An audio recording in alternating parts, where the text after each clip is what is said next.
पता है तुम्हारे पास मेरा भी।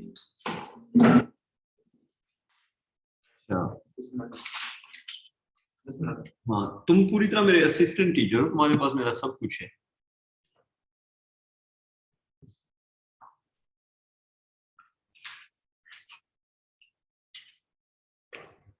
अच्छा जी, कल जहां तक हमने पढ़ा था उसके आगे कंटिन्यू कर रहे।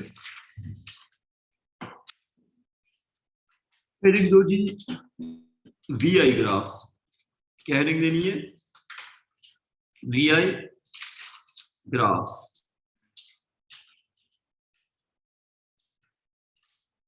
VI ग्राफ्स में पहली बात जो आपको पता होनी चाहिए वो ये है कि आप एक क्वेश्चन लिखें।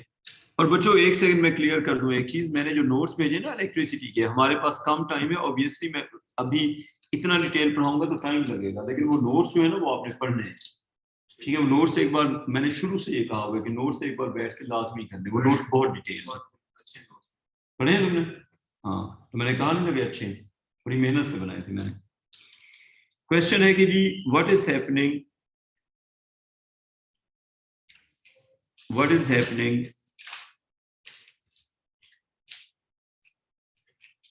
to resistance, what is happening to resistance in the following VI graph? What is happening to the resistance in the following VI graphs? आपने बताना है कि रेजिस्टेंस को क्या हो रहा है जो आपको ग्राफ दिए हुए। पहला जो ग्राफ है वो है जी आपका, on the y-axis you have voltage in volts, on x-axis you have current in ampere, and the graph is this one. You have voltage in volt, you have current in ampere. This is the graph. You have V in volts, I in amperes, and you have this graph. You have this graph. You have V in volts, I in amperes. यार वो दो बड़े regular किस्म के बच्चे थे, वो आज एब्सेंट थे। नहीं, उधर स्कूल में दो बड़े रेगुलर किस्म के बच्चे थे जो इधर बैठते हैं। दो बच्चे जो हर वक्त आते हैं, कभी छुट्टी नहीं करते, जो मेरे उस तरफ बैठे होते हैं, दो बच्चे जिनकी जो एक जैसे हैं। अच्छा, voltage versus current, if you have this graph,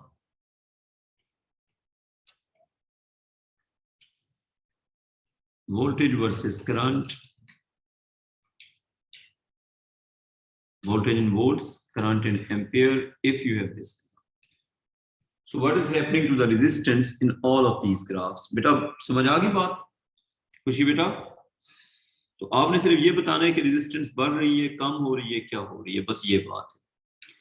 gradient है ना बेटा, इतना तो मुझे भी नहीं पता, बस आप जब बताएंगे फिर मैं समझाऊंगा ना, मैं आपसे पहले पूछता जाऊंगा। पता है मैं कब कहता हूँ कि मुझे नहीं पता? जब कोई बच्चा गलत आंसर करता है। अगर आप सही आंसर करती, मैंने कहना था बिल्कुल। अच्छा, फर्स्ट का बताएं, R constant, variable, increasing, decreasing, what? Constant. Number 1 का आर कांस्टेंट, जबरदस्त हो गया। नंबर 2 का रेहान आर क्या होगा? कांस्टेंट होगा। खुशी बेटा, नंबर 2 का आर क्या समझती हैं आप, क्या होगा? कांस्टेंट कांस्टेंट होगा। राहिम, नंबर 2 का आर बताओ। खुशी बेटा, राहिम कह रहा है कि ये आर डिक्रीजिंग होगा। राहिम कह रहा है कि आर डिक्रीजिंग होगा। कोई और बच्चा? सर आर डिक्रीजिंग होगा क्योंकि करंट ज्यादा होती जा रही है। हाँ, तो वो तो वोल्टेज भी ज्यादा होती जा रही है, आप तो फिर आप तो ज्यादा तो कम आ रहे हैं बेटा। इसमें ना आर जो है ना वो डिक्रीजिंग होता है। एक्चुअली क्यों, मैं समझाता हूं। वीआई ग्राफ का ग्रेडियंट आर नहीं होता। वीआई ग्राफ में वोल्टेज और करंट का जो रेशियो है वो आर होता है। ये मुझे समझाना पड़ेगा सो दैट आप कहीं पे कंफ्यूजन न कॉज करो। वो इस तरह से कि आर जो होता है ना वो वी ओवर आई होता है, R delta V over delta आई नहीं होता। आर जो है वो वी ओवर आई होता है, डेल्टा वी ओवर डेल्टा आई नहीं होता। यानी कि हमें ये बात समझनी है कि अगर हम वोल्टेज का ग्राफ बनाते हैं करंट के साथ, तो अगर आपका इस तरह का ग्राफ है, इसका मतलब है 0 एम्पियर पे आपको कोई ना कोई वोल्टेज मिल रही है, जैसे 0 एम्पियर पे 3 वोल्ट, तो इसी तरह फिर 1 एम्पियर, 2 एम्पियर, 3 एम्पियर। बेटा स्ट्रेट लाइन की एक प्रॉपर्टी होती है, स्ट्रेट लाइन के ऊपर ना जो डिविजन या चेंजेस होते हैं they always remain same. Straight line के ऊपर डिविजन या चेंजेस क्या रहते हैं बेटा? सेम रहते हैं। यानी कि हम इसको यूं कह सकते हैं कि 1 के चेंज में अगर फर्ज करें पहली बार इधर 1 के चेंज में उधर से हुआ है लेट्स सपोज 2 का चेंज, इधर 1 का चेंज, इधर 2 का चेंज, तो अगली बार में भी अगर इधर होगा 1 का चेंज तो उधर होगा 2 का चेंज। ये स्ट्रेट लाइन की प्रॉपर्टी है। अगर अगली बार फिर से होता है 1 का चेंज तो ये होगा फिर 2 का चेंज। इसी को ग्रेडियंट कहते हैं। स्ट्रेट लाइन का जो ग्रेडियंट होता है वो कांस्टेंट होता है। तो स्ट्रेट लाइन की प्रॉपर्टी क्या है कि चेंजेस सेम होती है। अब फर्ज करें ये पहला पॉइंट था 0.3, पहला पॉइंट क्या था 0 एम्पियर और 3 वोल्ट। रेहान दूसरा पॉइंट कितना होगा? ये वाला 1 का इंक्रीज, 1 एम्पियर, वोल्ट कितने हो गए? 5 वोल्ट। सोच के बताओ यस और नो। ये मैंने वैल्यू अपनी तरफ से बताई है। पहला स्टेप आपका, फिर अगला स्टेप उसके अकॉर्डिंगली चलेगा।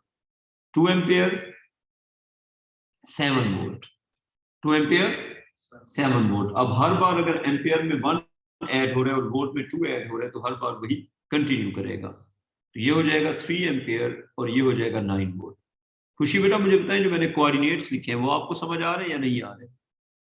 जी सर। स्ट्रेट लाइन की प्रॉपर्टी होती है एक्स के इक्वल चेंज में वाई का इक्वल चेंज होता है। अब हम अगली बात पे आते हैं। अब अगर मैं कहूं कि इस लाइन का डिफरेंट पॉइंट्स पे ग्रेडियंट निकालते हैं और रेशो निकालते हैं, यानी कि हम इन पॉइंट्स को लेबल कर देते हैं point A, point B, point A, point B, point C और पॉइंट डी। हम इन सारे पॉइंट्स पे ग्रेडियंट भी निकालते हैं और रेशो भी निकालते हैं। ठीक है, तो हम यूं करते हैं पॉइंट, उसके बाद सबसे पहले हमने लिखा पॉइंट, उसके बाद हमने लिखा ग्रेडियंट, उसके बाद हमने लिखा रेशो। क्या लिखा हमने? पॉइंट, ग्रेडियंट और रेशो। सबसे पहले पॉइंट लिखेंगे, उसके बाद क्या लिखेंगे? ग्रेडियंट, और उसके बाद लिखेंगे रेशो। तो मैं ए पे कैलकुलेशन नहीं करूंगा, बी से ऑनवर्ड्स जाऊंगा, बी, सी और ये डी। खुशी बेटा आपने अभी शुरू किया? जी बेटा ये अभी ही कॉन्सेप्ट शुरू किया, ये आपने पहली चीज समझनी है। बिल्कुल ये मैं बच्चों को मैं एक चीज समझा रहा हूँ कि जो रेजिस्टेंस होती है ना वो वोल्टेज और करंट का सीधा डिवीजन होता है, वो ग्रेडियंट नहीं होता। जैसे अगर कोई बंदा कहे कि आर होता है वी ओवर आई, और अगर कोई बंदा कहे आर होता है डेल्टा वी ओवर डेल्टा आई, तो कौन सा बंदा ठीक कह रहा है बेटा? पहले वाला। हाँ, तो जो डेल्टा वी ओवर डेल्टा आई कह रहे हैं वो तो गलत कह रहे हैं ना। तो जो आर होता है वो वोल्टेज और करंट का रेशो होता है, वो चेंजेस का रेशो नहीं होता। अब फर्ज करें हम पॉइंट बी पे करते हैं कैलकुलेशन, पॉइंट बी पे रेशो कैलकुलेट करते हैं। रेशो क्या होगा? वी ओवर आई, और ग्रेडियंट क्या होगा? डेल्टा वी ओवर डेल्टा आई। तो पॉइंट बी पे रेशो कैलकुलेट करते हैं। रेशो बनेगा 5 वोल्ट ओवर 1 एम्पियर। क्या बनेगा? 5 वोल्ट ओवर 1 एम्पियर। ये वी ओवर आई हो गया। तो अगर मैं 5 वोल्ट को 1 एम्पियर पे डिवाइड करता हूं क्या आ जाएगा? ये आ जाएगा मेरे पास, ये आ जाएगा 5 ओम्स। Done done. अच्छा, अगर मैं रेशो कैलकुलेट करता हूं पॉइंट सी के ऊपर, या पहले चले बी के ऊपर हम ग्रेडियंट कैलकुलेट करते हैं। ग्रेडियंट क्या होगा? Delta V over delta I. Point B पे ग्रेडियंट होगा 5 volt minus 3 volt over 1 ampere minus 0 ampere. समझाने की है जरूरत या आ गई समझ? स्टार्टिंग पॉइंट के साथ। किसके साथ? स्टार्टिंग पॉइंट के साथ। बेटा मैंने पॉइंट बी पे ना एक रेशो कैलकुलेट किया और एक ग्रेडियंट। ग्रेडियंट आ रहा है 2 ओवर 1, तो कितना आ रहा है 2 वोल्ट ओवर 1 एम्पियर। इसको मैं ओम नहीं लिखूंगा, ये पॉइंट बी पे मैंने कैलकुलेशन की है। अब पॉइंट सी पे कैलकुलेशन करते हैं। बेटा पॉइंट सी पे वी ओवर आई कितना है और डेल्टा वी ओवर डेल्टा आई कितना है। वी ओवर आई है जी आपका 7 वोल्ट डिवाइडेड बाई 2 एम्पियर, कितना हो गया 3.5। कितना हो गया 3.5। और ग्रेडियंट कितना हो गया डेल्टा वी ओवर डेल्टा आई 7 माइनस 3 ओवर 2 माइनस 0। तो क्या बना, ये बन गया 4 ओवर 2, तो ये अभी भी 2 है, 2 volt over 1 ampere. Gradient change हुआ, ग्रेडियंट चेंज हुआ या नहीं हुआ, नहीं हुआ। रेशो चेंज हो गया। रेशो पहले कितना था 5, अब कितना हो गया 3.5। यही कैलकुलेशन डी के लिए करो। खुशी बेटा जो मैं कर रहा हूं आपको समझ आ रहा है, पक्की बात है बेटा। मैं दो काम कर रहा हूं। एक मैं पॉइंट समझ आ रही है। हाँ वोल्ट और करंट को एक मैं सीधा डिवाइड कर रहा हूँ, दूसरा मैं ग्रेडियंट ले रहा हूँ। अब डी पे मैं करता हूँ। डी पे देखें, अगर मैं करता हूँ जी वी ओवर आई, डी पे मैं करता हूँ वी ओवर आई, तो बेटा V over I D point पे हो जाएगा देखें 9 वोल्ट डिवाइडेड बाय 3 एम्पियर। बेटा 9 वोल्ट ओवर 3 एम्पियर कितना आ जाएगा 3 ओहम्स हो गया। और डेल्टा वी ओवर डेल्टा आई बेटा वो तो हो जाएगा 9 volt minus 3 volt divided by 3 ampere minus 0 ampere. तो बेटा ये हो जाएगा 6 वोल्ट ओवर 3 एम्पियर, तो ये हो जाएगा हमारे पास 2। ग्रेडियंट अब भी 2 है, मतलब आसान जबान में ये हुआ ए बी सी और ये डी। जो आंसर्स हैं वो लिखते जाते हैं। Delta V over delta I, delta V over delta I, delta V over delta I. We already knew that कि स्ट्रेट लाइन का जो ग्रेडियंट होता है वो तो हमेशा सेम रहता है, तो वो तो हम कैलकुलेट ना भी करते तो वी न्यू इट ये सेम हो। लेकिन जो वी ओवर आई था वो हमें मिलता गया, पहली बार में मिला था पॉइंट जो था आपका पहला उस पर 5 मिला था, दूसरी बार में मिला था हमें 3.5 और तीसरी बार में हमें मिला है 2। तो खुशी बेटा हम फोकस किस पे करेंगे, डेल्टा वी ओवर डेल्टा आई पे या वी ओवर आई पे। अगर हमें रेजिस्टेंस चाहिए वो क्या होगा वी ओवर आई होगा या delta V over I, V over I होगा। तो वी ओवर आई कांस्टेंट है या चेंज होता जा रहा है, चेंज हो रहा है। हाँ सिर्फ एक सूरत में चेंज नहीं होता, अगर ग्राफ ओरिजिन से स्टार्ट हो। चेंज कब नहीं होता, अगर ग्राफ ओरिजिन से स्टार्ट, वरना चेंज होता है। अब मैं आपको बताता हूँ और आपने याद रखना है, इधर आर डिक्रीजिंग होता है। जैसे जब आपने अभी देखा था तो इधर इधर इधर क्या वैल्यूज मिली थी 5, फिर 3.5, फिर 2, तो क्या हुआ आर इज डिक्रीजिंग। तो रट्टा क्या लगाना है, जब ग्राफ स्टार्ट होगा वोल्टेज के एक्सेस से तो आर डिक्रीजिंग होगा, जब ग्राफ स्टार्ट होगा वोल्टेज के एक्सेस से तो आर क्या होगा डिक्रीजिंग होगा। बेटा आती है समझ खुशी बेटा? जी सर। अच्छा अब तीसरे ग्राफ में, ग्राफ कहां से स्टार्ट हो रहा है करंट के एक्सेस से ना, अब उल्टा हो जाएगा, फिर आर इंक्रीज होगा। No R is increasing, no R is increasing. अच्छा इधर आ जाओ, फिर वोल्टेज और करंट, ठीक है वोल्टेज और करंट, और ग्राफ किस तरफ बेंड कर रहा है वोल्टेज के टुवर्ड्स। तो जो ग्राफ वोल्टेज के टुवर्ड्स बेंड करता है उसमें तो आर होता है ना इंक्रीजिंग होता है। अगर ग्राफ वोल्टेज के टुवर्ड्स बेंड करेगा तो आर क्या होगा खुशी बेटा, इट विल बी इंक्रीजिंग। आती है समझ बेटा? ये तो आपने वोल्टेज और रेजिस्टेंस का डायरेक्ट रिलेशन है। नहीं ऐसा कुछ नहीं है, बस इसमें उस पे ना जो ऐसा कुछ नहीं लिखना, नेवर। ठीक है तो वोल्टेज बढ़ी होगी तो रेजिस्टेंस नहीं बढ़ेगी बेटा, जो आप कह रही हैं वो बिल्कुल गलत बात है। डायरेक्ट रिलेशन का मतलब होता है कि सेम रेशो में बढ़ेंगे। सर डायरेक्ट नहीं, सॉरी, मतलब अगर वोल्टेज या पोटेंशियल डिफरेंस बढ़ेगी तो रेजिस्टेंस बढ़ रही है, लेकिन आपने जो सेंटेंस कहा अगर आपने पेपर में लिख दिया तो आपका वहां पे नंबर कट जाएगा। तो आपने वो नहीं कहना, बस आप ये कहें कि इस ग्राफ के ऊपर, ठीक है इस ग्राफ के ऊपर रेजिस्टेंस बढ़ती जा रही है, सिंपल, वोल्टेज के टुवर्ड्स। ये नहीं पूछेंगे क्यों बढ़ रही है? अगर ये पूछेंगे तो जो आपने आंसर किया वो नहीं है आंसर, ठीक है।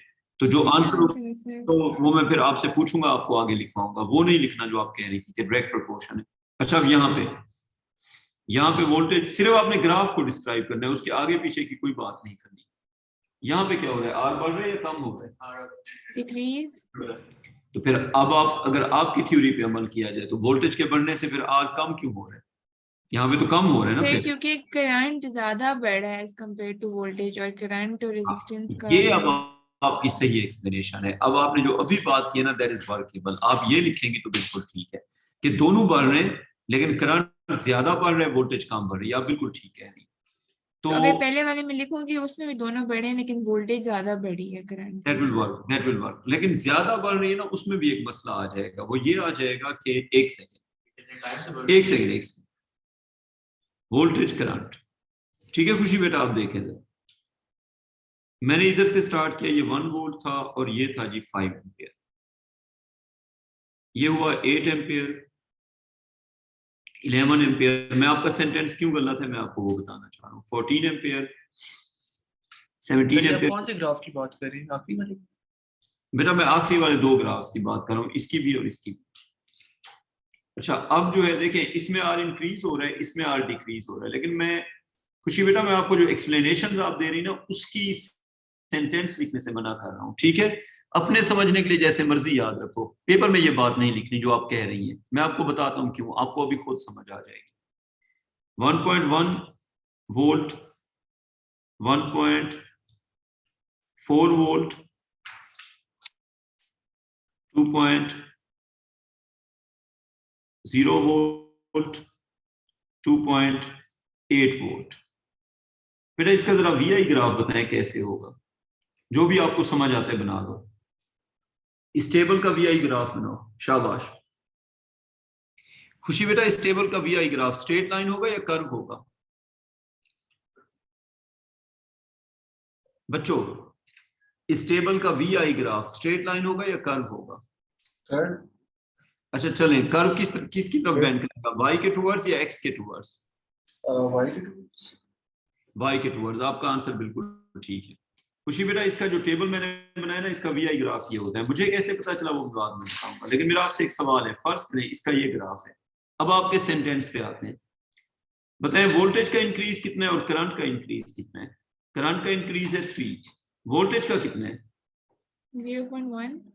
ठीक है, तो आपका सेंटेंस अब आप बोलें जरा, आपने इसके लिए क्या बोला था कि voltage is increasing more than the current. तो ये तो फिर गलत नहीं हो गया, देखें जरा सर लेकिन ये 0.1 वो एक कांस्टेंट तो नहीं है ना, ये 0.1 से ज्यादा यार। वो बात हो ही नहीं रही ना, ये बात हो ही नहीं रही। अब सेंटेंस जो है ना, वो जो सेंटेंस कह रही थी वो ये था कि वोल्टेज और करंट दोनों बढ़ रहे हैं लेकिन वोल्टेज का इंक्रीज ज्यादा है। अब इस सेंटेंस को रिफाइन करके ये कहना पड़ेगा कि steps of increase of voltage are increasing and it's better. Sir but current हर।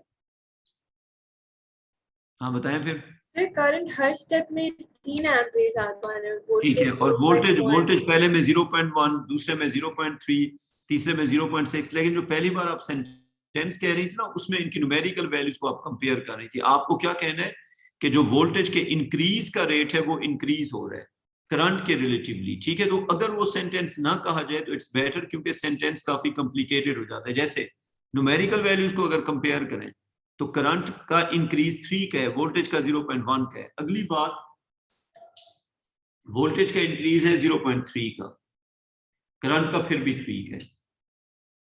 अगली बार वोल्टेज का इंक्रीज है 0.6 का। तो सर आपकी आवाज चली गई थी।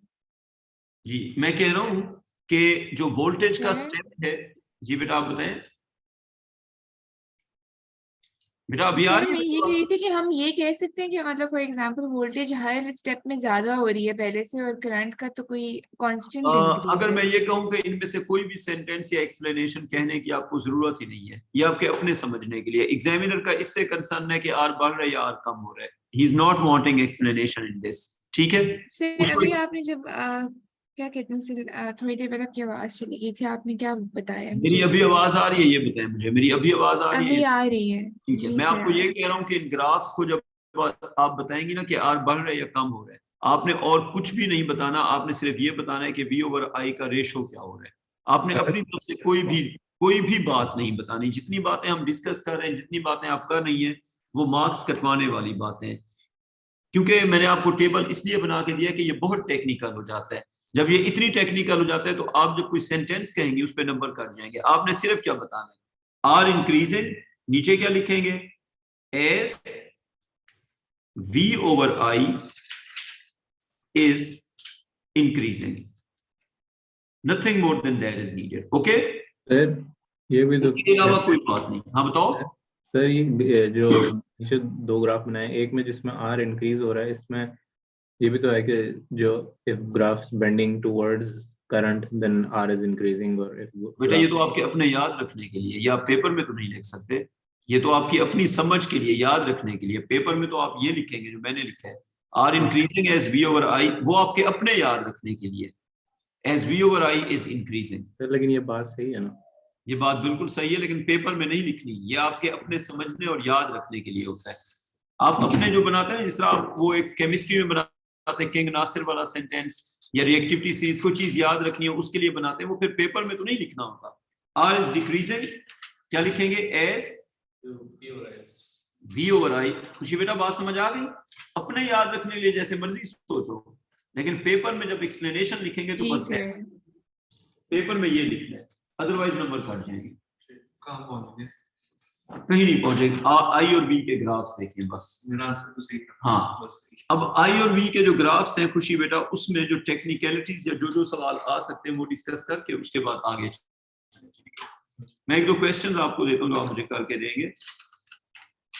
एक क्वेश्चन है कि इसका ए पार्ट लिखें, v over I will become equal to d delta v over delta i only if, ये अब आप मुझे बताएंगे इसके आगे मुझे क्या लिखना है। v over i will be equal to delta v over delta i only sir if, अगर ओरिजिन से straight line, only if the voltage, current graph is a straight line,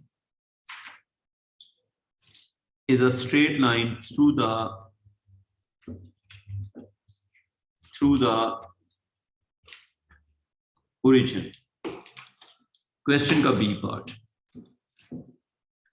v over i is always r, however delta v over delta i can also represent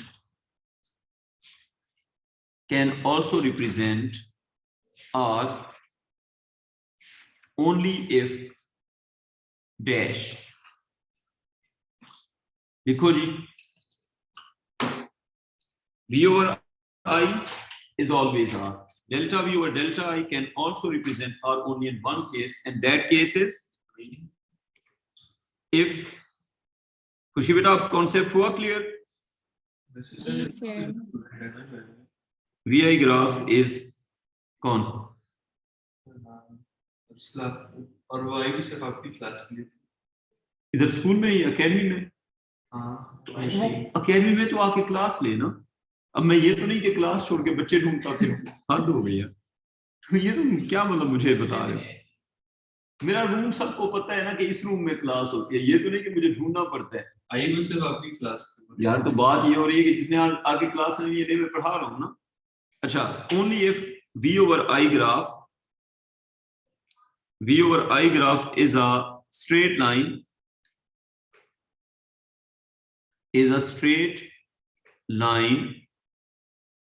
through the origin। अच्छा, अब जो हमने अभी तक सीखा है उसकी समरी ये हुई कि v over i straight line through the origin, इसमें दो चीजें होगी, delta v over delta i constant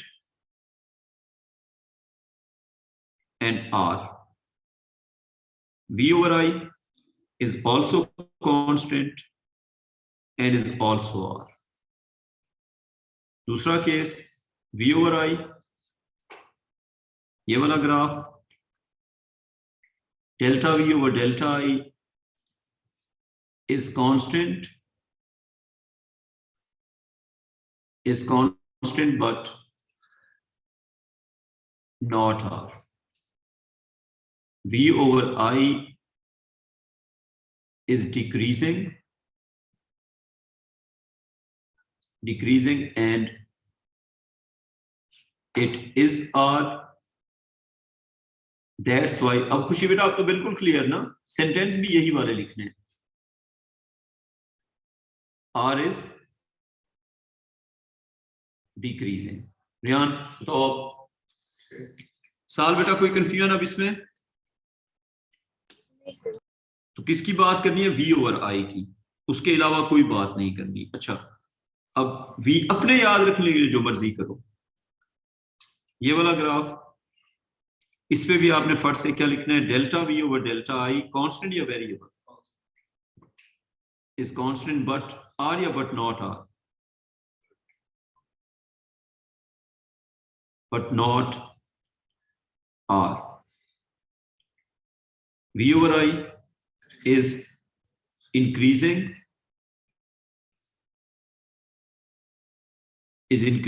and R, so R is also increasing. तो इस वजह से R भी क्या होगा? ये इंक्रीजिंग हो जाएगा. सर तो मतलब ग्रेडियंट में कोई डिफरेंस नहीं आएगी, सिर्फ रेशियो डिफरेंट होगी है। रेशो की बात होगी ही रेशो की. ठीक है, ग्रेडियंट की कभी बात नहीं होगी. करंट वोल्टेज, इसका बताएं खुशी बेटा, R बढ़ रहा है या कम हो रहा है?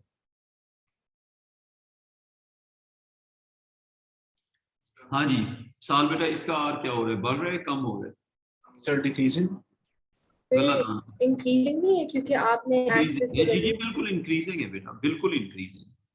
ये डिक्रीजिंग वाले अकलमंद पता नहीं क्या सोच रहे हैं. V के टुवर्ड्स जा रहा है.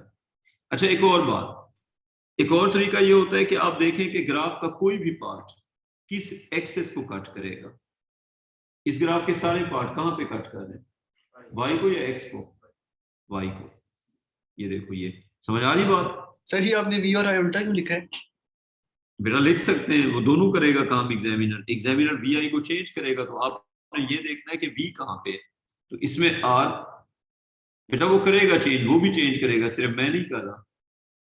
R increasing as ratio V over I is increasing. इससे लंबी बात करनी नहीं है. खुशी बेटा क्लियर? जी सर अगर करंट की तरफ बेंड हो रहा था तो डिक्रीज होता? डिक्रीज होता. इसको देखने का एक और वे भी है. वो वाला रट्टा ज्यादा सक्सेसफुल है. अगर आपको ओ लेवल में वो वाला रट्टा मनवा दो ना, तो वो बहुत ज्यादा सक्सेसफुल है, उसमें कभी गलती नहीं होती. करंट को कट करेगा तो R बढ़ता है, वोल्टेज को कट करेगा तो R कम होता है. कैसे यूज करेंगे ये मेथड? किसी भी जगह पे इस ग्राफ का कोई पार्ट ले लो, ले लिया, extend that straight line, cuts the current axis, R बढ़. जब भी आप ग्राफ को कट करेंगे ना करंट या वोल्टेज के एक्सिस पे, तो एक सर्टेन रीजन में वो किस एक्सिस को कट करता है वो डिसाइड करेगा. अगर वो करंट को कट कर रहे हैं तो इसका मतलब है R बढ़ रहा है. अगर वो वोल्टेज को कट कर रहे हैं तो R कम हो रहा है. क्या रट्टा लगाना है? अगर इंटरसेप्ट वोल्टेज के एक्सिस पे होगा तो R कम होगा, अगर इंटरसेप्ट करंट के एक्सिस पे होगा तो R बढ़ेगा. खुशी बेटा ये लिखवा दूं ये वाली बात कि इंटरसेप्ट किस एक्सिस पे वो डिसाइड करेगा कि R बढ़ेगा या R कम होगा. तो अगर इंटरसेप्ट है वोल्टेज के एक्सिस पे, लिख दें if the graph cuts the voltage axis,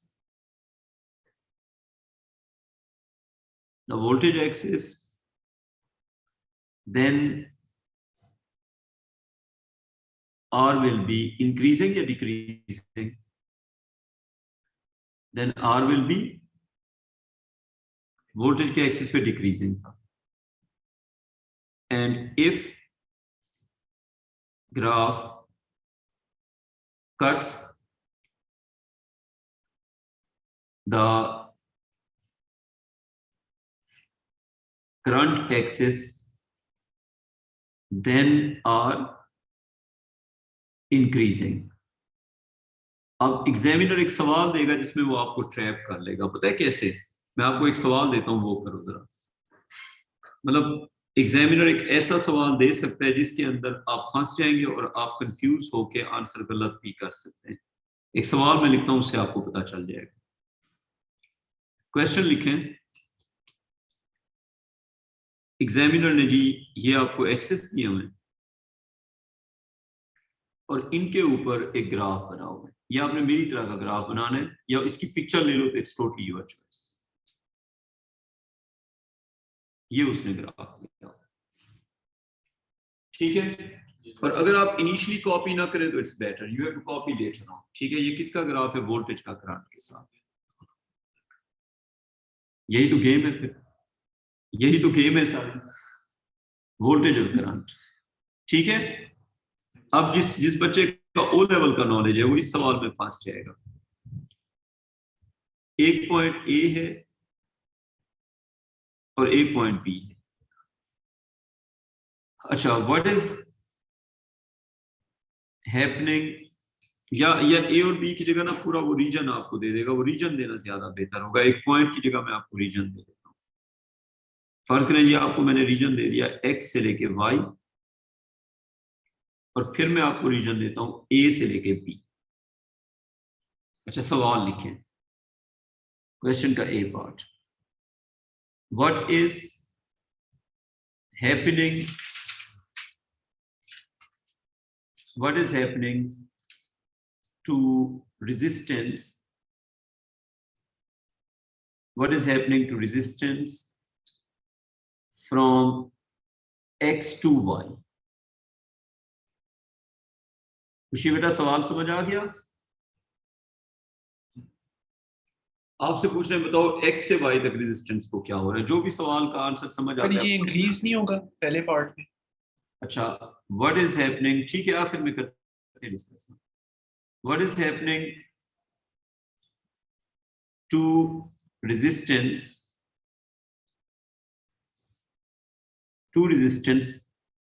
from A to B. What is happening to resistance from A to B?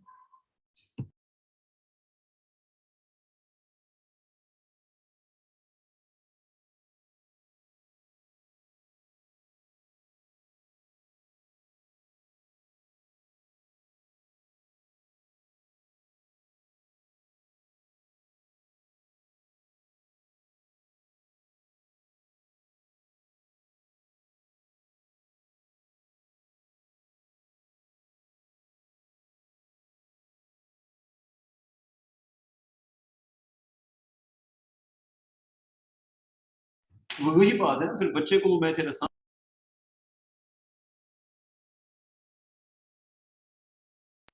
मौजूदा, हाँ जी बताओ।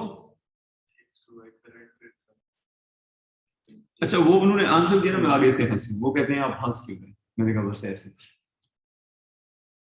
हाँ खुशी बेटा बताएं जरा, एक्स टू वाई बताएं बेटा। खुशी बेटा एक्स टू वाई, हाँ जी एक्स टू वाई, कोई बच्चा मुझे बताए, एनीवन, कोई बच्चा? Increasing, decreasing, decreasing. अच्छा एक मिनट, हमने इसको मार्क किया ना, हमने इसको मार्क किया। अब जब इसको एक्सटेंड करते हैं, कहाँ पे कट कर रहे हैं? सर करंट को कट कर रहे हैं। जब करंट को कट करते हैं तो आर इज, क्या लिखना चाहिए? Increasing, very good. सर लेकिन आपने अभी कहा था कि जिसकी ओ लेवल्स वाला तरीके से कोई करे वो गलत करेगा। बिल्कुल ठीक है, तो आप थोड़ा सा वेट कर लेना फिर। ये भी लिखना है। अच्छा दूसरी बात ये है, मेरी बात सुने, आप ओ लेवल के तरीके से जब करेंगे तो गलत नहीं हो जाएगा। आपकी जो बेंडिंग है वो तो करंट के टुवर्ड्स है, तो आर तो कम होना चाहिए था फिर। तो ये तो नहीं, अभी आपने जो कट करने वाला मुझे लगा आपने ओ लेवल्स वाला बताया। एक मिनट, थोड़ा सा रुक जाए। आप मुझे ये बताएं, अगर आप इस सवाल को ओ लेवल वाले मेथड से करती हैं तो आप क्या सोचेंगी? वापस जाते हैं। वे फ्रॉम करंट जा रहा है शुरू में तो वोल्टेज की तरफ जा हाँ रहा है नहीं, तो आ जाओ ना, आ जाओ, शुरू उस पे आ जाओ, बात सुनो, ओ लेवल वाले मेथड से करो ना जरा इसका आंसर। ओ लेवल वाले मेथड से x टू y क्या आंसर आ जाएगा बताओ? x टू y आप डिक्रीजिंग कर दोगे ना, लेकिन इसमें तो इंक्रीजिंग है।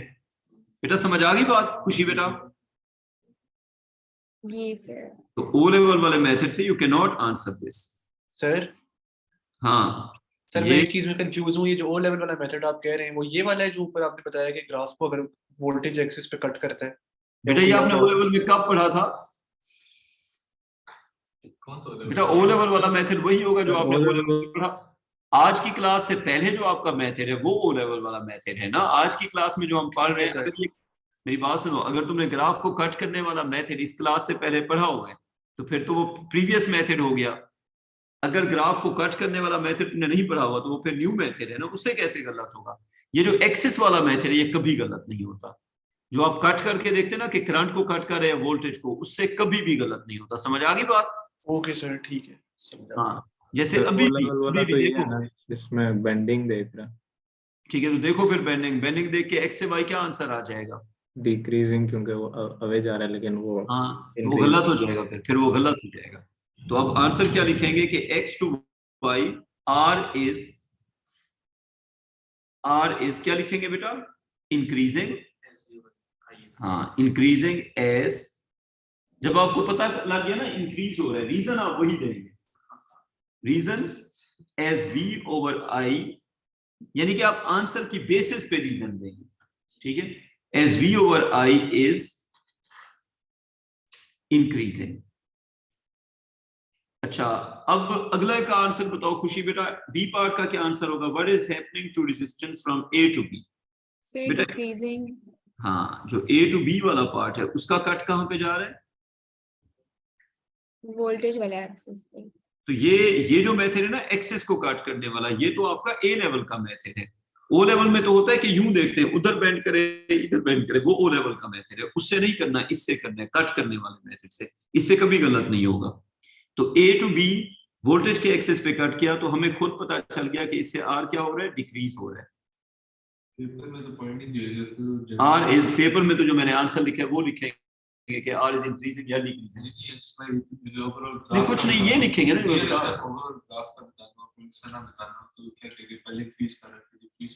अगर नहीं, ओवरऑल ग्राफ का कभी पूछते ही नहीं है। हाँ वो इस तरह से सवाल ही वो इस तरह से पूछते हैं, क्योंकि आप जज नहीं कर सकते कि कहां तक इंक्रीज है कहां तक डिक्रीज है, वो मुश्किल काम है। अच्छा आर इज डिक्रीजिंग, वो जो आपको देंगे ना पॉइंट्स, उसमें क्लियरली आपको समझ आ जाएगा। R is decreasing as V over I is why, V over I is decreasing. हाँ जी बच्चों, कोई कंफ्यूजन? अब डन। चले इस तरह का एक आखिरी सवाल, उसके बाद आगे चले जाएंगे। क्वेश्चन है जी, on the y axis you have voltage, on the x axis you have current, and the graph that is given it is like this। ये है, फिर स्ट्रेट लाइन है, फिर ये वाला कर्व है, और फिर है जी ये वाला, फिर ये वाला स्ट्रेट लाइन है ऊपर की तरफ वाला। अच्छा अब इसमें ये पॉइंट A है, ये पॉइंट B है, ये पॉइंट C है। अच्छा अब C के बाद फिर ये पॉइंट D है। राइम वो देखो, ये मैंने पॉइंट D क्यों लिया है? क्योंकि ट्रेंड चेंज होने के चांसेस थे। ये अब मैं अपने सवाल में ना, फर्ज करो मैं अपने सवाल में अगर ये D वाला पॉइंट ना लूं और मैं इसको कह दूं कि C से E तक क्या हो रहा है, तो मैं पूछ नहीं सकता, क्योंकि इसके बीच में ट्रेंड चेंज हुआ है। ये देखो C से E बीच में, आप खुद देखो कहीं ना कहीं ट्रेंड चेंज हो रहा है ना। तो वो बात सुनो, वो इस तरह नहीं पूछेगा, वो दो पार्ट फिर अलग कर लेगा। दो पार्ट क्या कर लेगा? अलग कर लेगा। नहीं पूछेगा, वो पूछ ही नहीं सकता क्योंकि वो ट्रेंड चेंज हो गई। अच्छा अब क्वेश्चन का ए पार्ट लिखो, y is resistance not 0, y is resistance why is resistance not zero from why is resistance not zero from B to C? B से C तक resistance zero क्यों नहीं है? तो इसका आंसर होगा कि resistance is not the gradient but the ratio. Although the gradient is zero, but the gradient is not the resistance, the ratio is resistance. ठीक है, आती है समझ? तो क्या आंसर होगा इसका? Resistance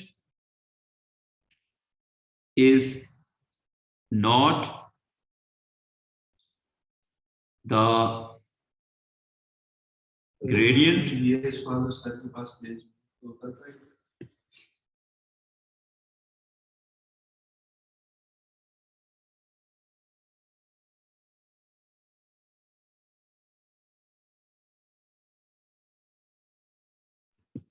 एक बार जब पूछ लोगे ना, फर्ज करो तो मुझसे कोई सवाल पूछते हो, ठीक है, तो वो सवाल फिर तो वो सवाल हो गया ना। हाँ अच्छा, अब resistance is not the gradient, resistance is not the gradient, but it is ratio of V to I. That's why not zero. Question का B part, what is happening to R? Number one, from A to B. Number two, from B to C. Number three, from D to E.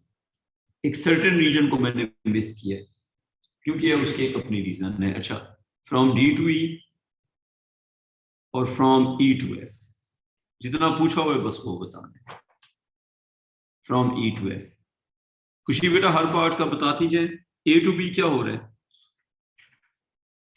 अब क्योंकि अगर आप origin से जा रहे हैं तो उस पूरे रीजन में एक ही ट्रेंड है, जहां से मर्जी कट करोगे वोल्टेज को करेगा। इस पूरे ग्राफ में आपका जहां पे दिल करता है कट करो, कहां पे करेगा? ये वोल्टेज, जहां से मर्जी करो वोल्टेज, ठीक है। तो उस केस में आर का क्या ट्रेंड बना? अगर वोल्टेज को कट कर रहे हैं, या इस पे आप ये भी कह सकते हैं कि bending towards the current axis, या आप क्या कह सकते हैं? Bending towards the current axis. जब ओरिजिन से डिक्रीजिंग होगा पहला, तो पहले का होगा आर डिक्रीजिंग। जी बेटा आप बिल्कुल ठीक कह रहे हैं, यहाँ पे आर क्या हो गया? Decreasing. B to C decreasing, सही कह रहे हो। बी टू सी भी क्या हो गया? डिक्रीजिंग। अच्छा, उसके बाद डी टू B2C क्यों डिक्रीजिंग है सर? जी बेटा B2C क्यों डिक्रीजिंग है? वो इसलिए है कि कांस्टेंट वोल्टेज पे करंट बढ़ता जा रहा है, और दूसरी बात ये कि कट वोल्टेज को कर रहे हैं। दूसरी बात ये कि उस पूरी लाइन में जहां से मर्जी आप लाइन खींचें वो वोल्टेज को कट करती है। बी टू सी कहां पे जाके कट करेगा बताएं? वोल्टेज को। जब वोल्टेज को कट करते हैं तो आर डिक्रीजिंग होता है। एक सर्टेन रीजन में जहां पे भी वोल्टेज को कट करेगा आर डिक्रीजिंग होगा। दूसरी बात यह है कि कांस्टेंट वोल्टेज पे करंट बढ़ता जा रहा है। देखिए आर होता है V over I, वोल्टेज नहीं बढ़ रही लेकिन करंट बढ़ता जा रहा है। तो करंट के बढ़ने से डिक्रीजिंग होगा। C to D डिस्कशन है ही नहीं, पूछा ही नहीं हुआ। D to E की बात करो, D to E इंक्रीजिंग, और E to F current constant है, वोल्टेज बढ़ती जा रही है, इंक्रीजिंग। अच्छा, क्वेश्चन का आखिरी पार्ट, क्वेश्चन का लिखो C पार्ट। क्वेश्चन का C पार्ट है कि आप ये बताएं कि है C का फर्स्ट E पे इसलिए क्योंकि वोल्टेज की तरफ बेंड कर रहा है। कौन सा वाला रीजन आप कह रही है? D to E। उसमें दो रीजन हो सकते हैं, या तो वोल्टेज के टुवर्ड्स बेंड कर रहे हैं, या आप वो कट करने वाले मेथड से देखें तो किसी भी जगह से अगर आप उसकी लाइन को एक्सटेंड करते हैं तो वो करंट को कट करते हैं। हाँ, ओके सर। जो होता है ना बेंडिंग वाला, वो आपको कंफ्यूज भी कर सकता है। जैसे C to D अगर आप बेंडिंग वाले को फॉलो करें, फिर एक मिनट में C to X कर लेता हूँ। C to X आपको क्या लगता है क्या हो रहा है? C to X increase. बेटा, C to X जो है ना, आप जरा थोड़ा सा और केयरफुली देखें। डिक्रीज हो रहा है। अब आप जो बात कह रही है ना, उसमें C to X पे फिर वो अप्लाई नहीं हो रही ना, क्योंकि C to अच्छा, X पे फिर वो वोल्टेज पे कट करेगा जी कट से करेगा, डिक्रीज। ठीक है, कर्वेचर जो मर्जी हो, ठीक है। इसी तरह X to D जो है वो काफी कंफ्यूजिंग हो जाता है, उसमें दोनों रीजन आ जाते हैं। अच्छा, अब इसका आपने C का फर्स्ट पार्ट लिखे from B to C, from B to C आप ये बताएं कि रेजिस्टेंस का क्या ग्राफ होगा करंट के साथ। उसके बाद second part, from E to F you have to tell कि रेजिस्टेंस का क्या ग्राफ होगा वोल्टेज के साथ। ये ग्राफ बना लो, फिर डिस्कस करते हैं। फिर C से D क्यों नहीं? B to C और E to F जो कहा हुआ है बस वो क्या कहा हुआ है। B to C किसका ग्राफ बनाओ? रेजिस्टेंस का करंट के साथ। अगर आप केयरफुली देखें तो B to C में वोल्टेज क्या है? कांस्टेंट है। तो R is equal to V over I। Voltage के कांस्टेंट होने की वजह से इनवर्स प्रोपोर्शन हो गया या नहीं हो गया? बेटा, वोल्टेज के कांस्टेंट होने की वजह से वोल्टेज कांस्टेंट है कांस्टेंट, तो R और I का क्या हो गया? Inverse proportion. जिसका मतलब ये हुआ कि जब R होगा तो अगर होगा I, तो R/2 पे क्या हो जाएगा? 2I। आइए समझ बात, वोल्टेज कांस्टेंट होने की वजह से क्या हो जाएगा? Inverse proportion. कोई कंफ्यूजन बेटा इसमें? हाँ, अच्छा, जो E to F वाला रीजन है उसमें क्या कांस्टेंट है? उसमें I कांस्टेंट है। उसमें क्या कांस्टेंट है? हाँ, तो वो बन जाएगा फिर R is equal to V over I। तो R और V का उस केस में है डायरेक्ट प्रोपोर्शन, सेम रेशो में बनना है। तो उस केस में बनेगा ये वाला ग्राफ, जिसमें अगर R पे होगा V तो 2R पे क्या होगा? 2V and so on. समझिए ये बात, जहां पे करंट कांस्टेंट है वहां पे वोल्टेज और R का डायरेक्ट प्रोपोर्शन, जहां पे वोल्टेज कांस्टेंट है वहां पे दूसरों का डायरेक्ट प्रोपोर्शन। कॉपी हो गया बेटा यहां तक? जी सर। अच्छा, अब आप में से कुछ बच्चे ये सवाल पूछ सकते हैं या कम से कम सोच सकते हैं कि हाउ इज इट पॉसिबल कि वोल्टेज कांस्टेंट है और करंट बढ़ता जा रहा है? It is possible, it's because of temperature. It's because of temperature. Basically जब V कांस्टेंट है तो फिर सारा कमाल कौन दिखाएगा? टेम्परेचर। अगर V कांस्टेंट है और आप एक सेमीकंडक्टर वायर को हीट करते हैं तो उसकी रेजिस्टेंस ड्रॉप होगी, करंट बढ़ना शुरू हो जाएगा। तो कांस्टेंट वोल्टेज पे करंट क्यों बढ़ता है? टेम्परेचर के बढ़ने की वजह से फॉर अ सेमीकंडक्टर। हाँ, तो इसका सर मतलब लेकिन ये बात बताई होगी कि ये मेटल है। नहीं बताई होगी, नहीं बताई होगी। मेरी बात सुनो, मैं तुम्हें कह रहा हूँ कि तुमने अगर खुद एक्सप्लेनेशन देनी है, तुम्हें कुछ नहीं बताया हुआ, तुमने खुद एक्सप्लेन करना है। तो तुमसे अगर पूछते हैं बताओ कांस्टेंट वोल्टेज पे करंट क्यों बढ़ रहा है या करंट क्यों कम हो रहा है, तो आप कहेंगे बिकॉज ऑफ टेम्परेचर। जैसे अगर वोल्टेज को चेंज नहीं करते और करंट बढ़ रहे हैं तो क्या जस्टिफिकेशन क्या होगी? अगर हम वोल्टेज को चेंज नहीं करते और करंट बढ़ रहे हैं तो इट सिंपली मींस के टेम्परेचर चेंज हो रहा है। बात क्लियर? अच्छा, अब अगली हेडिंग लिखो collecting data for a VI graph. VI graph का डेटा कैसे कलेक्ट करते हैं? Collecting data for a VI graph. Collecting data for a VI graph. आपने VI ग्राफ बनाना है तो उसका डेटा कैसे कलेक्ट होगा, ठीक है? तो इसके भी सवाल आते हैं जो आपको समझने होते हैं। ये कॉन्सेप्ट है पूरा। एक क्वेश्चन लिखें for a filament lamp, for a filament lamp, for a filament lamp the graph of voltage versus current or current versus voltage, it's totally your choice. Current versus voltage is something like this. अच्छा, अब इसमें जो question है, पहले आप लिखें question का एक पार्ट। फर्ज करें जी आपके पास जो डेटा पॉइंट्स हैं वो हैं ये I1 पे क्या था V1, I2 पे था V2, I3 पे था V3। ठीक है, अब इसका ए पार्ट लिखो कि a student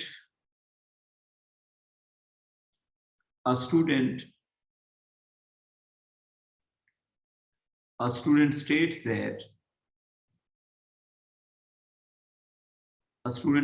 that the graph shown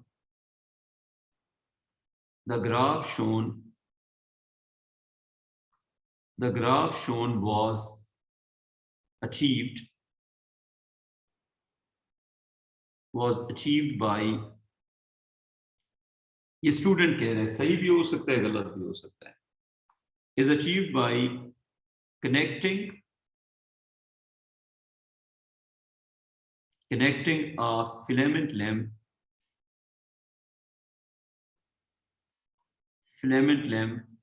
across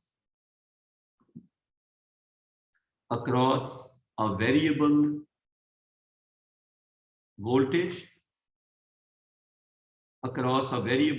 supply. Voltage was increased continuously while recording the values of currents at different voltages। तो बच्चा क्या कहता है कि हमने लैंप को उठा के एक वेरिएबल वोल्टेज सप्लाई के साथ लगा दिया, वोल्टेज को बढ़ाते जा रहे हैं, साथ में करंट नोट करते जा रहे हैं, यहां तक बात हो गई।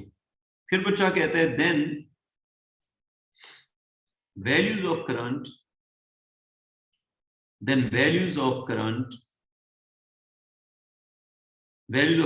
were plotted against the values of voltages. Do you agree with the student? Explain your answer. Explain your answer. खुशी बेटा, ये जो बच्चा सारी कहानी सुना रहा है, सही सुना रहा है या गलत सुना रहा है? देखिए, हमने एक फिलामेंट लैंप का ग्राफ बना दिया, ठीक है, बच्चे ने कहानी सुना दी। कहानी क्या है? लैंप पकड़ो, वोल्टेज के साथ लगाओ, वोल्टेज को वेरिएबल करो, वोल्टेज को चेंज करते जाओ, करंट नोट करते जाओ, वैल्यूज मिल गई, ग्राफ प्लॉट करो, दैट्स इट। तो आपसे ये पूछा हुआ है कि do you agree with the student? Explain your answer. Agree करते हो या नहीं करते? क्यों नहीं करते? हाँ जी बताओ, एग्रीड या नॉट एग्री? साल बेटा, एग्रीड या नॉट एग्री? ये बच्चा ठीक कह रहे हैं? सर इसमें मुझे नहीं पता sir, may be temperature constant नहीं रखा है इस वजह से। ठीक है, नहीं, टेम्परेचर का कोई चक्कर नहीं है बेटा। ये जो बच्चा, अच्छा ये जो बच्चा सारी बात कह रहा है, आपको मेरे सवाल लिखने से आइडिया हो रहा है कि बच्चा गलत कह रहा है। ऑब्वियसली बच्चा गलत कह रहा है, मुझे समझ आ गई। अच्छा, बच्चा जो है वो गलत कह रहा है, वो मेरा सवाल लिखने का आइडिया ये बता रहा है। बच्चे की गलतियां क्या क्या है वो हमने पॉइंट आउट करनी है। पहली बात ये है कि वोल्टेज को ना इंक्रीज करते हैं ना डिक्रीज करते हैं। एक्चुअली V1 को वोल्टेज को फिक्स करेंगे, वेरिएबल सप्लाई यूज ही नहीं करते। इस एक्सपेरिमेंट में वेरिएबल सप्लाई यूज नहीं होती। ये एक्सपेरिमेंट स्टेप्स में होता है। ये एक्सपेरिमेंट इस तरह होता है कि पहले आप लैंप को चलाएंगे वोल्टेज V1 पे और उसको गर्म होने देंगे। You will let the lamp achieve it's operating temperature at a constant voltage. तो V1 पे आप उसके करंट को चेंज होने देंगे जितना मर्जी चेंज होता है। जब वो अपना ऑपरेटिंग टेम्परेचर अचीव करेगा फिर आप करंट की रीडिंग लेंगे, उससे पहले नहीं लेंगे। ठीक है, V1 पे हो गया एक्सपेरिमेंट। फिर आप नया लैंप लेंगे, बिल्कुल जीरो से स्टार्ट करेंगे कोल्ड स्टेट में, उस लैंप के ऊपर दोबारा एक्सपेरिमेंट करेंगे, उसको चलाएंगे V2 के ऊपर नई वोल्टेज के ऊपर, फिर उसको गर्म होने देंगे, फिर वो अपने ऑपरेटिंग टेम्परेचर पे जाएगा। फिर जब वो अपने ऑपरेटिंग टेम्परेचर पे चला जाएगा फिर आप रीडिंग लेंगे। तो ये एक्सपेरिमेंट एक गो में होता है। जी बेटा आप बताएं। मुझे नहीं समझ आ रही। तो बेटा आप ज्यादा फोकस करें और जो मैं बोल रहा हूँ वो अच्छी तरह सुने। बच्चा कह रहे हैं कि बेटा उसको नहीं आई ना, आपको तो आ गई है, तो मैं उसको समझा रहा हूँ, तो आप ठीक है। अच्छा देखिए, वोल्टेज V1 पे आप चलाएंगे लैंप को, चला के आप रीडिंग शीडिंग नहीं लेंगे, आप वेट करेंगे कि उसका टेम्परेचर कांस्टेंट हो। आई थिंक मैं एक्सप्लेन करता जाऊं ताकि आपको समझ आती जाए। हमने पॉइंट्स अचीव करने, लिखो पॉइंट्स टू बी अचीव्ड। बच्चे के आंसर पे कमेंट करने से पहले हम खुद देखते हैं कि एक्सपेरिमेंट किस तरह होता है। पॉइंट्स टू बी अचीव्ड, जो पॉइंट्स आपने अचीव करने हैं उन पे आते हैं। आपने अचीव करना है V1 I1।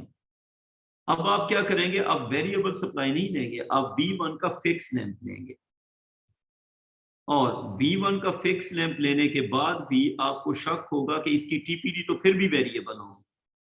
जब लैंप की रेजिस्टेंस वेरी करेगी तो इसकी टीपीडी कांस्टेंट होगी या वेरिएबल होगी? वेरिएबल होगी। फिर आप सिर्फ यहां पे नहीं रुकेंगे, आप इसके साथ एक वेरिएबल रजिस्टर लगाएंगे। वेरिएबल रजिस्टर का काम होगा वोल्टेज को मेंटेन करना। अगर वोल्टेज चेंज होती है, कम ज्यादा होती है, तो आप R को एडजस्ट करके V को आपने फिक्स रखना है। और अगर ये वेरिएबल रजिस्टर ना हो तो V फिक्स नहीं रह सकता। V क्यों फिक्स नहीं रहेगा? क्योंकि जब आप लैंप को चलाएंगे, लैंप गर्म होगा तो उस वक्त टीपीडी चेंज होना शुरू हो जाएगा। तो आपने पहला काम तो ये करना है कि लैंप के अक्रॉस वोल्टेज को क्या रखना है? कांस्टेंट रखना है। तो लैंप की ड्राइंग बना दें। ये आपका लैंप हो गया जो आपने चलाना है, इट्स अ फिलामेंट लैंप। ये आपने लिया, इसको लगा दिया। अच्छा, अब जब आप इस लैंप को चलाएंगे तो जब ये चलेगा तो इसकी रेजिस्टेंस हीट के साथ चेंज होगी। गर्म होगा तो रेजिस्टेंस बढ़ेगी। ये आपने लगा दिया। अब आपने क्या करना है, इसके वोल्टेज को चेंज नहीं होने देना। वोल्टेज कहाँ पे लगेगा? इसका जो वोल्ट मीटर और एमीटर होगा, एमीटर किसी भी साइड पे लगा दें, बस लगाना होगा। उसके बाद वोल्ट मीटर लगाएंगे। अब जब लैंप को आप चलाएंगे तो उस वक्त होगा ये कि लैंप जब गर्म होगा, गर्म होने से लैंप की रेजिस्टेंस बढ़ेगी। क्या होगा बेटा? गर्म होने से लैंप की रेजिस्टेंस बढ़ेगी। जब उसकी रेजिस्टेंस बढ़ेगी तो टीपीडी बढ़ना शुरू हो जाएगी। अब आपने तो V1 पे रीडिंग ले लिया, आपने V1 को मेंटेन करना है। फॉर एग्जांपल, अगर आपने ये आपने लगा दिया वोल्ट मीटर, ये आपने लगा दिया एमीटर, ठीक है। अब V1 फर्ज करें आपके पास V1 था 10 वोल्ट, सिर्फ समझने के लिए V1 कितना था? 10 volt.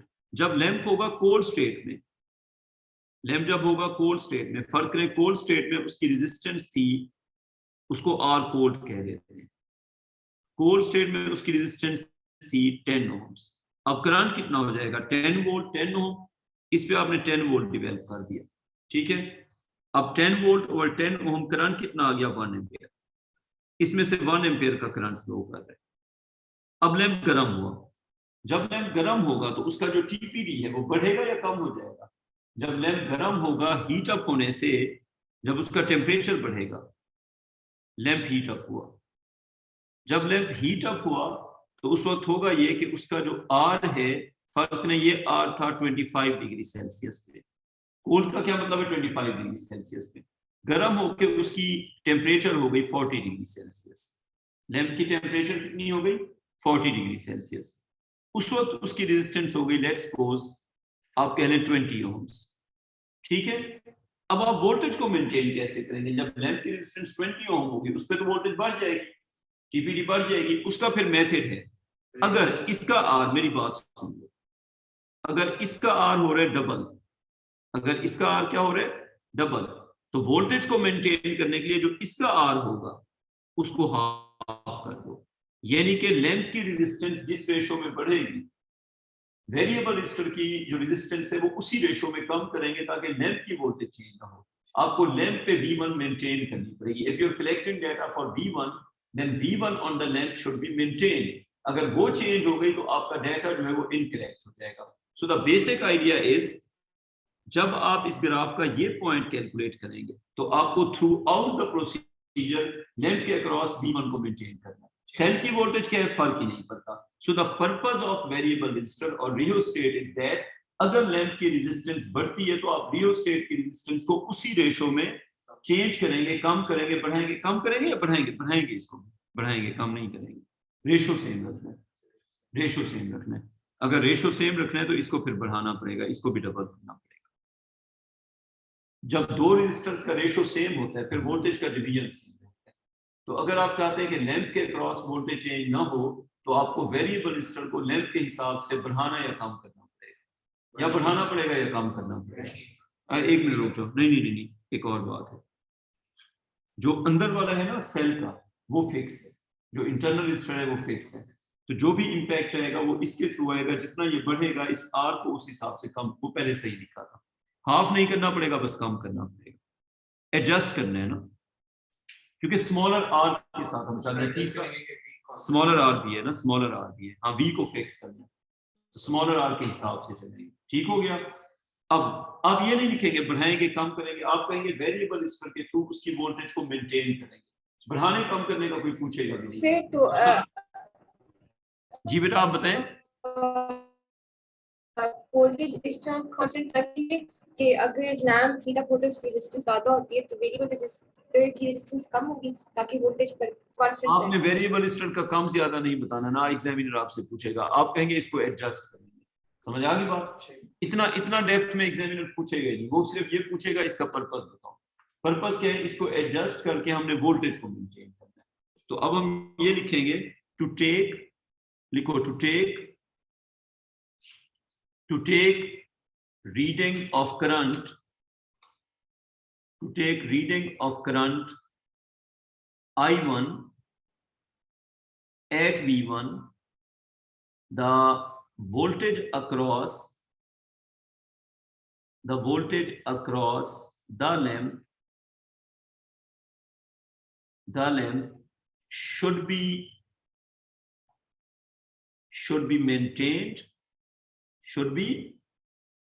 maintained at V1 with the help of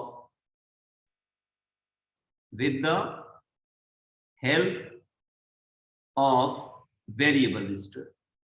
तो साल बेटा आपको ये बात समझ आ गई कि अगर हम वेरिएबल रेजिस्टर ना लगाते तो लैंप की वोल्टेज चेंज क्यों होती? हीटिंग की वजह से। जब लैंप हीट अप होता तो हीट अप होने से उसकी जब रेजिस्टेंस चेंज होती तो फिर टीपीडी चेंज हो जाती, क्योंकि सेल का ईएमएफ तो नहीं आएगा ना, टीपीडी आएगा, और टीपीडी लोड डिपेंडेंट होता है। तो आपको बाहर के सर्किट की रेजिस्टेंस को मेंटेन करना पड़ेगा। जब उसको मेंटेन करेंगे, अच्छा मेंटेन करने से फिर बात समझ आ गई कि ये बढ़ेगा तो उसको कम करेंगे ताकि ओवरऑल रेजिस्टेंस सेम हो। ठीक है, लेकिन इतना डेप्थ में नहीं जाना, बस आप ये बताओ कि V1 को मेंटेन करना है, किसके थ्रू मेंटेन करना है? वेरिएबल रेजिस्टर के थ्रू। उसको हिला के उसको चेंज करके इसका फिक्स करेंगे। अच्छा अब होगा क्या? आपका जो ग्राफ आएगा, आपकी जो रीडिंग, जी बेटा आप बताएं। आपने पहले वेरिएबल रेजिस्टर पर डबल क्यों लिखा हुआ था? हाफ नहीं होना चाहिए था? अगर वो डबल होता फिलामेंट लैंप की बेटा रेजिस्टेंस। फिर मैंने हाफ कर दिया ना, फिर मैंने एरो नीचे कर नहीं दिया, देखो जरा। जी सॉरी सर। फिर मैंने ये सोचा, मैंने कहा जब इस चीज में मैं एक बार कंफ्यूज हो गया हूं तो ये चीज बच्चे से तो पूछी नहीं जा सकती। तो बात ये है कि इतना डेप्थ में जाके एग्जामिनर नहीं पूछेगा, जो मैंने लिखा हुआ वही बात है। वैसे अगर आपने उस तरह से सोचना है तो फिर यही बात है कि जब लैंप की रेजिस्टेंस बढ़ेगी तो वेरिएबल को कम करके हमें ओवरऑल रेजिस्टेंस को मेंटेन करना पड़ेगा। आइए बात समझ। जी सर, और जो वेरिएबल रेजिस्टर है उसकी हम लेंथ को चेंज करते हैं, उसकी रेजिस्टेंस को चेंज बेटा करने के लिए। इतना डेप्थ में एग्जामिनर नहीं जाएगा, ठीक है, वो बस चेंज करना है।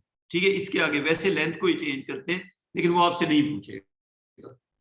अच्छा अब वोल्टेज चेंज तो लेंथ को ही करते हैं, लेकिन ये आपको जानने की जरूरत नहीं है, वोल्टेज और ये एम्पेयर। ठीक है, अब शुरू में आपका था फर्स्ट 25 डिग्री सेल्सियस पे कितना था?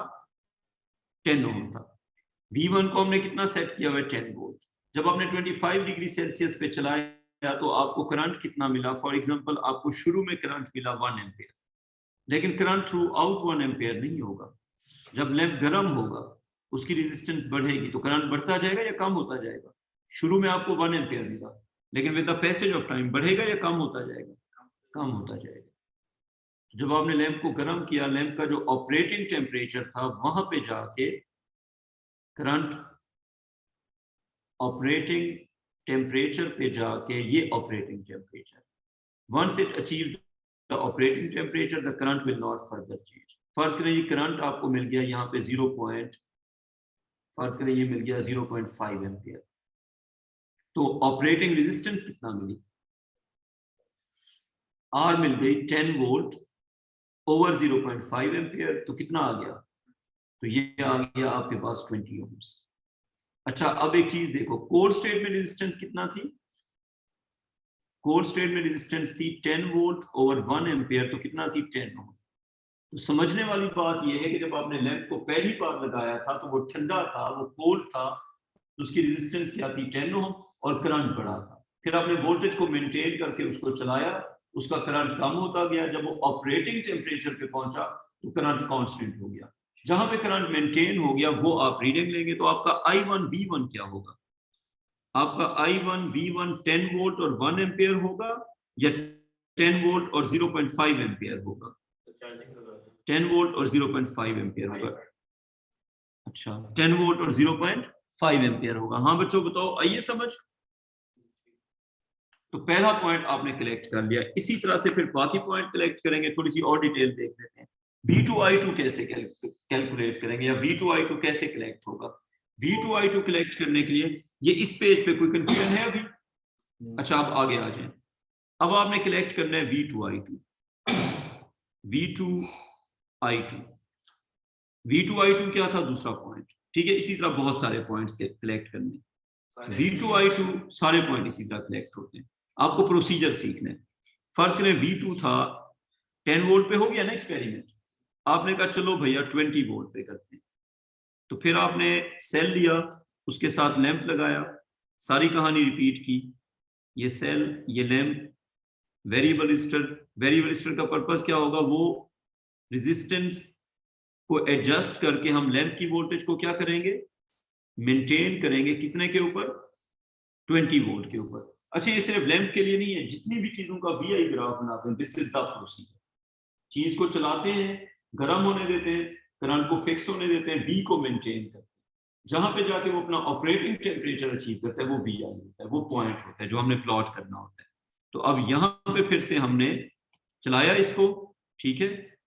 अच्छा, शुरू में ये ठंडा होगा, शुरू में ये ठंडा होगा। जब ये ठंडा होगा तो उस वक्त इसकी रेजिस्टेंस वही होगी जो पीछे थी।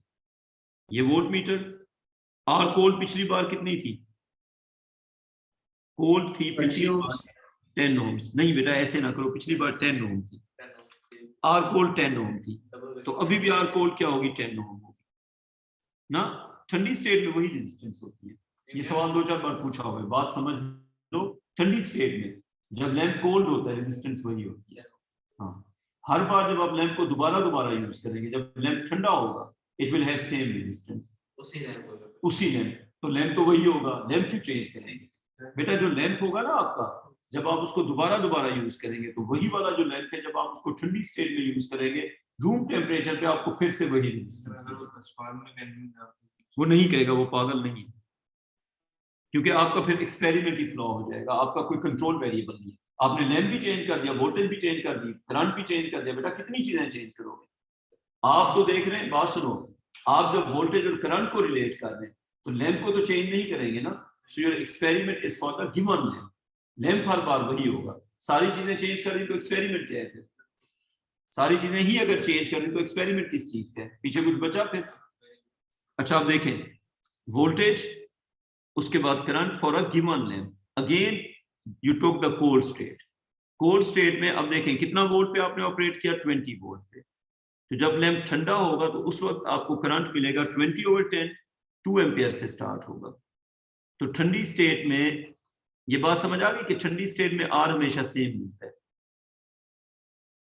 आर कोड पहली बार कितना मिला था 10 ओम, अभी कितना मिलेगा 20 वोल्ट ओवर 2 एम्पियर, तो कितना आ गया 10 ओम्स।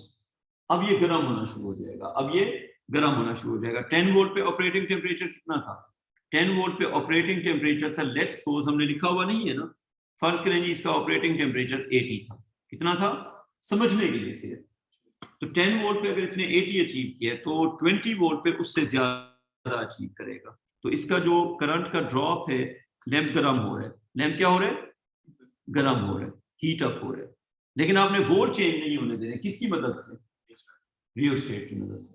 तो कोल्ड स्टेट में हर बार वही रेजिस्टेंस मिली, रियोस्टेट की मदद से वोल्टेज को मेंटेन किया हुआ है, करंट ड्रॉप होता जा रहा है, और अब की बार जो लैंप है वो पहुंचा है 80 डिग्री सेल्सियस की जगह 120 डिग्री सेल्सियस पे, सिर्फ समझने के लिए। कितने पे पहुंच गया 120 पे। ये मैं T1 T2 कह सकता हूँ, लेकिन फिर आपके लिए समझना मुश्किल हो जाएगा, तो मैंने 80 लिखा, अब क्या लिखा 120, ज्यादा बड़ा टेम्परेचर। अब ज्यादा बड़े टेम्परेचर पे अब आपको जो करंट मिला इधर वो मिला 10 वोल्ट पे ऑपरेटिंग जो करंट था वो था 0.5 एम्पियर, तो आपको 20 वोल्ट पे मिला 0.5 करें जी 8 एम्पियर। कितना मिला 0.8 एम्पियर, तो 0.5 से तो बड़ा ही है ना, लेकिन डबल नहीं हुआ। डबल क्यों नहीं हुआ, क्योंकि रेजिस्टेंस भी चेंज हो गई है। तो आर ऑपरेटिंग टेम्परेचर पे क्या आ गया, आर ऑपरेटिंग टेम्परेचर पे आ गया 20 वोल्ट ओवर, करंट बढ़ गया लेकिन डबल नहीं हुआ, सेम रेशो में नहीं बढ़ा।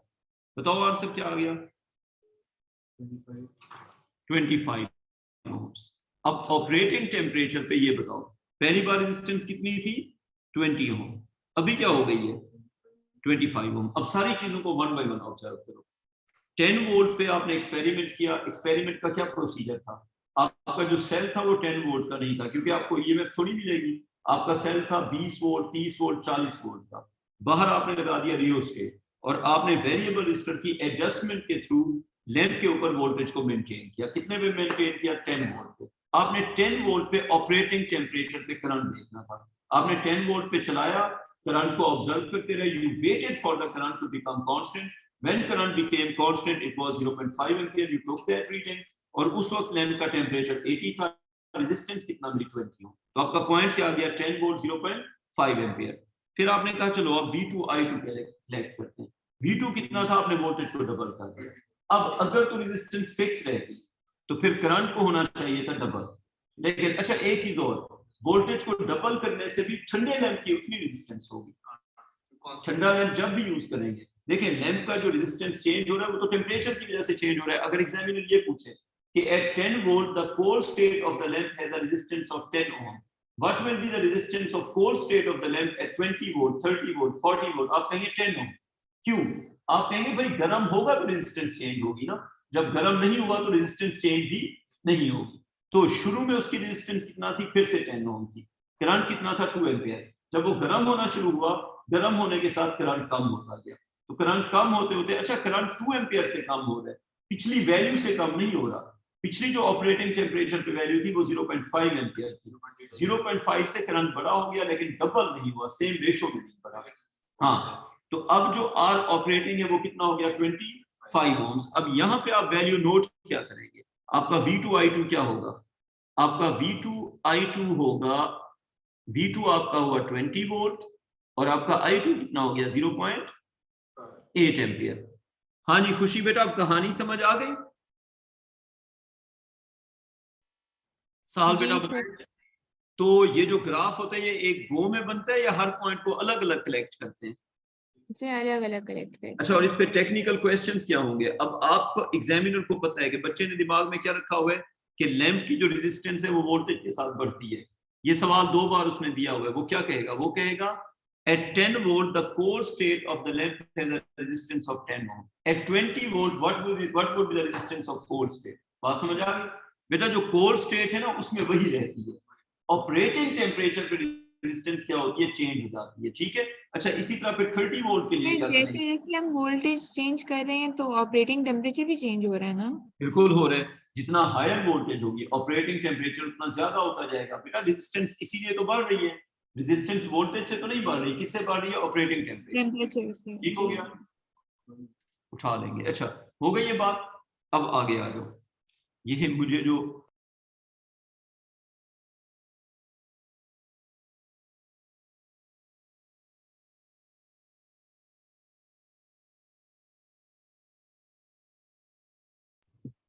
हो गया। हाँ जी खुशी बेटा, अब बच्चे की जो मिस्टेक्स हैं उस पे बात होगी। अब बच्चे की बात पढ़ें और इसको करेक्ट करके लिखना है। Connecting a filament lamp across a variable voltage supply, voltage was increased continuously while recording the values of currents at different voltages, then values of currents were plotted with values of voltage। सारी बात गलत की हुई। ठीक है, क्या कहना चाहिए तो उसको ये बात करनी चाहिए थी कि to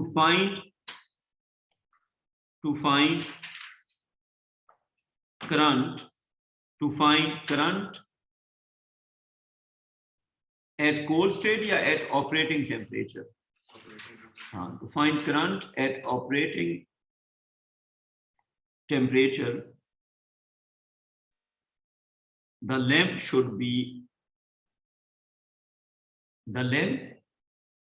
be अच्छा, इसमें फिर एग्जामिनर आपको पता है पकड़ता कहाँ पे है? जब बच्चे को नहीं पता कि कोल्ड का क्या चक्कर है, ऑपरेटिंग का क्या चक्कर है, बस उसको ये पता है वोल्टेज बढ़ाओगे रेजिस्टेंस बढ़ेगा, तो एग्जामिनर कोल्ड ऑपरेटिंग वो सारी जब कहानी देगा बच्चा फंस जाएगा। और फिर एग्जामिनर कहेगा कि we took a cold lamp, we operated it at a constant voltage, tell what will happen. तो आपके दिमाग में कि वोल्टेज बढ़ती है तो रेजिस्टेंस बढ़ती है, लेकिन असल में वो तो ऑपरेटिंग पे जा रहे हैं ना, तब भी बढ़ेगी। ठीक है, तो ये सारी बातें पता होनी चाहिए। फिर नहीं, फिर सारा चक्कर ही temperature. To find current at operating temperature the lamp should be operated at variable voltage or constant voltage, operated at a voltage V that should be kept constant,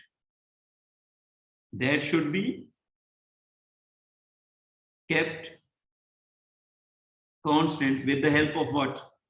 खुशी बेटा कंप्लीट करें sentence. that should be kept constant with the help of what? तो अगर examiner कहे कि we I data आप कैसे, अच्छा इसका सवाल क्या होगा, एग्जामिनर कहेगा वी आई का डेटा कैसे कलेक्ट करोगे वी आई ग्राफ का, तो आप ये सारी कहानी उससे बताएंगे। अच्छा, a voltage V that should be kept constant with the help of with the help of a rheostat or a variable resistor.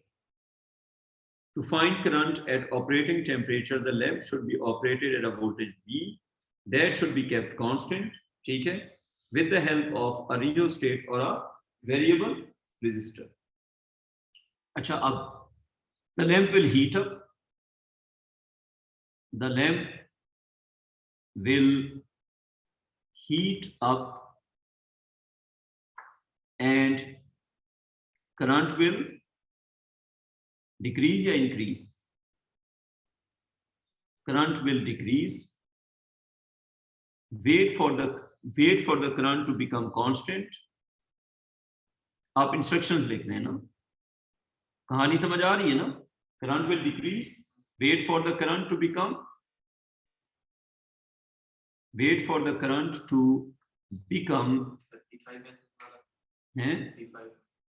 नहीं तो यार अभी A2 को छोड़ो, अभी A1 पे फोकस करो ना, बीच में छक्का मारते हो। Wait for the current to become constant, ठीक है जी, while keeping the voltage, while keeping V what? हाँ, while keeping V constant। और करंट कांस्टेंट कब हो जाएगा? Current will become constant as the lamp achieves its operating temperature. I will become constant, या आप अपने वर्ड्स में फिर लिख सकते हो। बात समझ आ गई? जब तो एग्जामिनर जब पूछेगा तो जो चीज पूछेगा आप बता देंगे, जब आपको समझ है तो। I will become constant, I will become constant as the lamp as the lamp achieves operating temperature. Record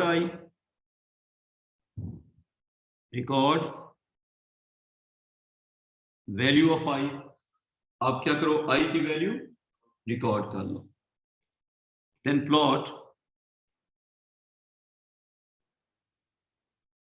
record the value of I, then repeat the procedure for different values of B. Data collect करेंगे ना अब. Then repeat same procedure, यही procedure repeat होगा ना. Then repeat same procedure for different values of, then repeat same procedure for different values of B, different values of V to achieve multiple points,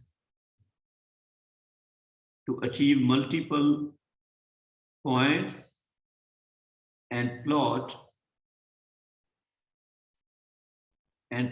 a graph of V against I.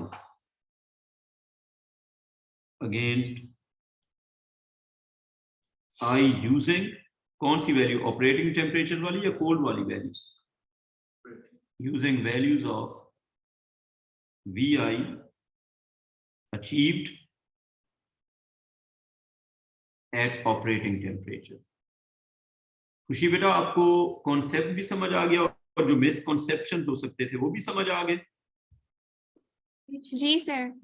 इस सवाल में examiner कहाँ पे पकड़ सकता है कि एक तो कांस्टेंट वोल्टेज पे जब लैंप को चलाएंगे तब वो हीट अप होने से जब उसकी रेजिस्टेंस बढ़ेगी तो उसका करंट कम होगा. तो अगर कांस्टेंट वोल्टेज है तो भी वो पूरा प्रोसीजर अचीव होगा. और ग्राफ पे जो हम वैल्यूज डिस्कस कर रहे होते हैं वो ऑलरेडी ऑपरेटिंग टेम्परेचर पे होती है. ग्राफ एक गो में है ही नहीं, ठीक है. ग्राफ पे जो वैल्यूज डिस्कस करते हैं एक्चुअली क्या होता है, जब आप फिक्स वोल्टेज पे चलाएंगे तो ऑपरेटिंग टेम्परेचर के जब टुवर्ड्स जाएगा तो उसकी रेजिस्टेंस क्या होगी, इंक्रीज करेगी. दूसरी बात, हर बार जब वो कोल्ड स्टेट में होगा तो उसकी रेजिस्टेंस किसी भी वोल्टेज पे सेम होगी, कोल्ड पे फर्क नहीं पड़ेगा. असल में जो चेंज आएगा वो ऑपरेटिंग टेम्परेचर पे आएगा. तो हम जो कहते हैं ना कि वोल्टेज को बढ़ाने से रेजिस्टेंस बढ़ती है, वो ऑपरेटिंग टेम्परेचर पे बढ़ती है, कोल्ड स्टेट में नहीं बढ़ती. Done with that. अच्छा, अभी हमारी वेव्स की क्लास जो है वो आज से शुरू कर लें या कल से? सर आज वेव खत्म करा कल से करना. हाँ बेटा बताएं.